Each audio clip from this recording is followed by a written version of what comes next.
इस तरह से आपने 2 अदद प्याज को शामिल कर देना है स्लाइस में काट के।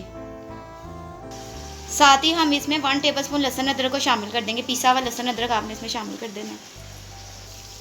साथ ही हम इसमें टमाटरों को शामिल कर देंगे। 4 अदद टमाटर आपने लेना है, उसको इस तरह से आपने इसमें शामिल कर देना है। साथ ही हम इसमें 2 टेबलस्पून लाल मिर्चों को शामिल कर देंगे। ये देखिए इस तरह से भर भर के आपने इसमें लाल मिर्चें शामिल कर देंगे। 1 टेबलस्पून हल्दी शामिल कर देंगे। 1 टेबलस्पून नमक को शामिल कर देंगे। आप हस्बे ज़रूरत नमक इसमें शामिल कर सकते हैं। अब 2 मिनट तक हमने इसको पकाना है। साथ ही हम इसमें मटन को शामिल कर देंगे। 1 kg मटन आपने इसमें शामिल कर देना है इस तरह से।